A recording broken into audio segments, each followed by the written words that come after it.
Hello guys, welcome to video number 5 of the home buying course. Today's topic is going to be about home inspections. So today we're going to go over how much does a home inspection cost, what happens during a home inspection, how long is a home inspection, and can you negotiate after a home inspection? So the first thing is the cost. Now the cost really depends on the size of the property that you are purchasing. If it's 1,500 square feet or somewhere around there, you're probably looking at about $400 to $450 for the inspection. But if your property is on the larger side, you may be looking at $500 to $550, even maybe $600 for just the home inspection itself. Now, some other items that you can get as far as other inspections go is you can get a well water inspection, you can get a radon inspection, and termite inspection as well. Now, some inspectors can do well water testing, others do not, and you have to hire out a separate company, so it really depends on who you use for an inspector. We have a great list of local home inspectors in the area. And so basically a well water test measures the quality along with the quantity of the water if your home is on a well. So you want to make sure that the water quality is good enough to bathe in, shower in, and drink.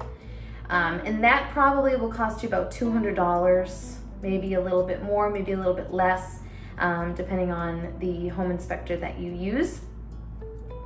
The other test you can get done is a radon test, which can be between $75 to about $100. Those are pretty inexpensive, and in my opinion, they are worth it to get those done. And the third is a termite inspection, which if you're getting a VA loan is a requirement, and that is usually a separate inspection that is done by a pest company, and they have to fill out the wood destroying insect form for a VA loan.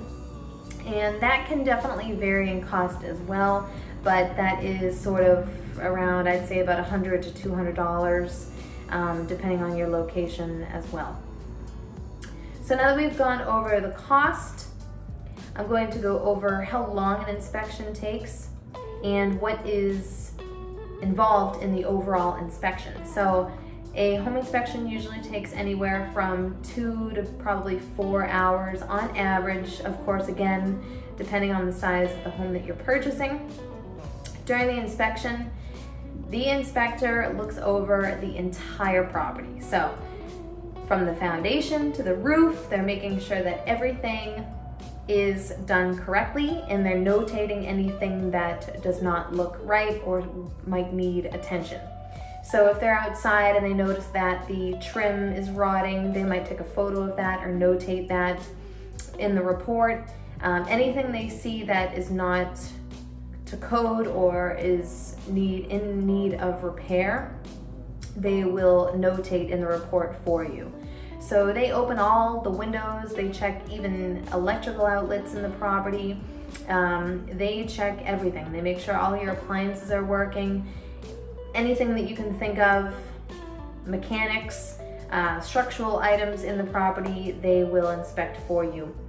Then what they do is they put together a report.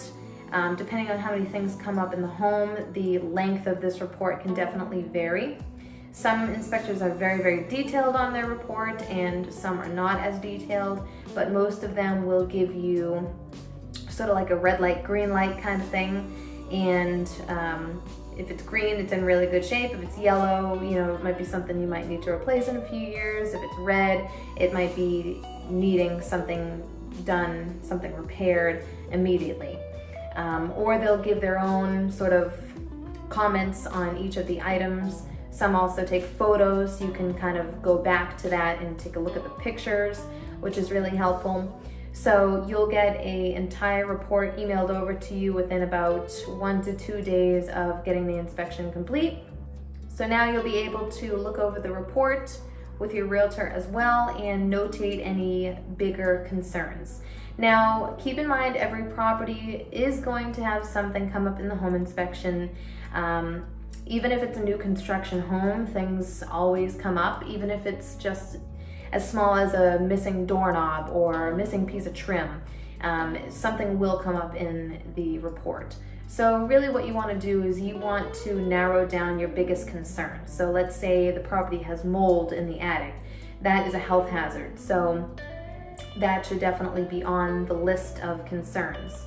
And basically what you can do is you can go back to the seller and say, hey seller, I would like you to remediate this mold in the attic. And you can show them that specific page of the inspection report if you would like, and show them that this is what came up in the inspection. So the seller has the option of, they could say, yes, we will repair it for you, we'll call a mold specialist out, or no, we will not do that for you. And so at that point, you can decide if you want to move forward with the home. You can get a quote from a mold company to find out what the cost will be to get the mold remediated. And then you could go back to the seller and say, hey seller, it's $2,000 to remediate this mold. Will you consider taking $2,000 off the top of the purchase price? Or maybe give us a credit at the closing for $2,000, which could go towards your closing costs or whatever you might need, or just use that towards the mold remediation as well. So there are a few ways to sort of work around when something does come up in the inspection. It's not the end of the world. I always say that it is another time to negotiate with the sellers. In this market, it is a little bit difficult to do that right now, but if something structural comes up, more than likely a seller is going to be willing to take care of that for you. So once you get that squared away, then you move on to the purchase and sale agreement. So our next video will be all about hiring an attorney and getting started on the purchase and sale agreement. So I will see you guys in the next one.